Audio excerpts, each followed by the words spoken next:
আছে ডায়েৰিয়া মানে তোমাৰ 24 ঘণ্টাৰ ভিতৰত যদি 3 বাৰতকৈ অধিক লেট্ৰিন হয় লিকুইড টাইপৰ লেট্ৰিন হয় তেতিয়া আমি এটোক ডায়েৰিয়া বুলি কওঁ ডায়েৰিয়া টাইপ দুটা থাকে এটা আছে একুইট ডায়েৰিয়া আৰু ক্ৰনিক ডায়েৰিয়া একুইট ডায়েৰিয়াটো তোমাৰ 1 উইকৰ পৰা 2 উইকৰ ভিতৰলৈকে থাকে আৰু তোমাৰ ক্ৰনিক ডায়েৰিয়াটো 4 উইকস থাকে আৰু এই ডায়েৰিয়াটো ৰোধ কৰিবৰ কাৰণে বাচ্চা যেতিয়া মানে জন্মৰ পিছত মানে বাচ্চাটোৰ 6 to 14 উইকসৰ ভিতৰত ৰটা ভাইৰাছ ভেকচিনটো দিয়ে এই ৰটা ভাইৰাছ ভেকচিনটোৱে মানে ডায়েৰিয়াটো ৰোধ কৰে ডায়েৰিয়াটো তোমাৰ বেক্টেৰিয়াৰ পৰা হয় যদি তুমি ভালকে হাইজিন মেইনটেইন নকৰা তেতিয়া তোমাৰ ডায়েৰিয়া হ'ব পাৰে আৰু ফুড পয়জনিং হৈও তোমাৰ ডায়েৰিয়া হ'ব পাৰে সেইকাৰণে আমি সদায় হাইজিন মেইনটেইন কৰিব লাগে তোমালোকে খোৱাৰ সময়ত হাত ভালকে ধোৱা না কিবা খালে হাত ভালকে ধোৱা কিবা বস্তু খালে ফাৰ্ষ্ট হাতটো ভালকে ধুই ল'ব লাগে তাৰপিছতে খাব লাগে নহ'লে আমাৰ হাতত বহুতো বেক্টেৰিয়া থাকে সেই বেক্টেৰিয়াটো যদি আমি হাত নোধোৱাকে কিবা এটা বস্তু খাওঁ সেই বস্তুটোৰ লগত আমাৰ পেটৰ ভিতৰত যায় আৰু তেতিয়াও আমাৰ মানে ডায়েৰিয়া হ'ব পাৰে সেইকাৰণে আমি সদায় চাফ চিকুণকৈ থাকিব লাগে আৰু খোৱা পানীটো সদায় আমি উতলাই ঠাণ্ডা কৰি খাব লাগে তেতিয়া যদি মানে কিবা বীজাণু আছে তেতিয়া মানে বীজাণুটো গৰম কৰাৰ পিছত সেইটো মানে বীজাণুটো মৰি যায় আৰু যদি আমি গৰম কৰি পানীটো খাওঁ তেতিয়া সেই পানীটো বীজাণু মুক্ত হয় সেইকাৰণে আমি সদায় পানীটো উতলাই ঠাণ্ডা কৰি খাব লাগে আৰু খোৱা বস্তু সদায় ঢাকি ৰাখিব লাগে আৰু আমাৰ চাৰিওফালৰ পৰিৱেশটো সদায় পৰিষ্কাৰ পৰিচ্ছন্ন কৰি ৰাখিব লাগে তেতিয়া পৰিষ্কাৰ পৰিচ্ছন্ন কৰি ৰাখিলে তেতিয়া আমাৰ মানে ডায়েৰিয়াৰ পৰা ৰোধ কৰিব পাৰি আৰু যদি আমি য'তে ত'তে লেট্ৰিন কৰোঁ পৰিষ্কাৰ কৰি নাৰাখোঁ পৰিৱেশটো লেট্ৰিন কৰা জেগাখিনিত যদি মাখি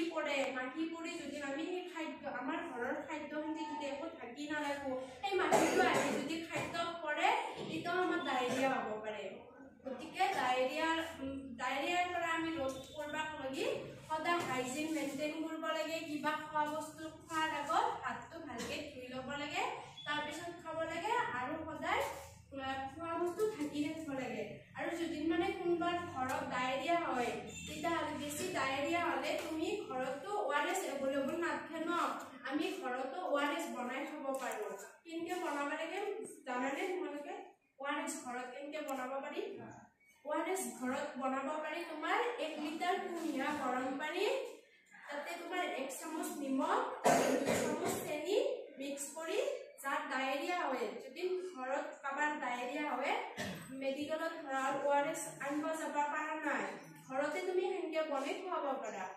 1 চামুচ নিমখ আৰু 2 চামুচ মানে চেনি আৰু 1 লিটাৰ গৰম পানী 1 লিটাৰ গৰম পানী যদি 1 লিটাৰ নেদোৱা ন আধা দিও ইমবেলেঞ্চ হৈ যাব না সেইকাৰণে 1 লিটাৰ দিব লাগে আৰু যদি বেছি মানে ঘৰত মানে ট্ৰিটমেণ্ট কৰিব নোৱাৰি বহুত হৈ যায় ডায়েৰিয়াটো তেতিয়া তোমাৰ ওচৰৰ চিকিৎসালয়ত আনি জলদি ফ্লুইড দিব লাগে আৰু ডায়েৰিয়া বেছি হ'লে তোমাৰ ডিহাইড্ৰেশ্যন হয় ডিহাইড্ৰেশ্যন হ'লে পেচেণ্টৰ প্ৰব্লেম হৈ যাব ডিহাইড্ৰেশ্যন কেনেকৈ হয় গম পোৱা ন কেনেকৈ চাই ডিহাইড্ৰেশ্যন কেনেকৈ গম পায় আৰু জানা ন তোমালোকে কোনোবাই জানো ডিহাইড্ৰেশ্যন কেনেকৈ হয় মানে কেনেকৈ গম পায় আৰু ডিহাইড্ৰেশ্যন হোৱা বুলি ডিহাইড্ৰেশ্যন হ'লে তোমাৰ এই অ'টটো ড্ৰাই হৈ যাব আৰু মুখখন ড্ৰাই হৈ যাব সেইকাৰণে বেছিকৈ পানী খাব লাগে বেছিকৈ পানী আমাৰো হয় ডিহাইড্ৰেশ্যন আমিও বেছি অকল যি ডায়েৰিয়া হয় পেচেণ্টৰে ডিহাইড্ৰেশ্যন হ'ব সেইটো নহয় আমাৰো হয় আমিও সেইকাৰণে পানী বেছিকৈ খাব লাগে তোমালোকে পানী খোৱানে বেছিকৈ খাব লাগে পানী বেছিকৈ খালে স্কিনৰো গ্ল'টো বাঢ়ি যায় ছোৱালী মানুহটো স্কিনত বেছি গুৰুত্ব দিয়ে পানী বেছিকৈ খাব চাবে আৰু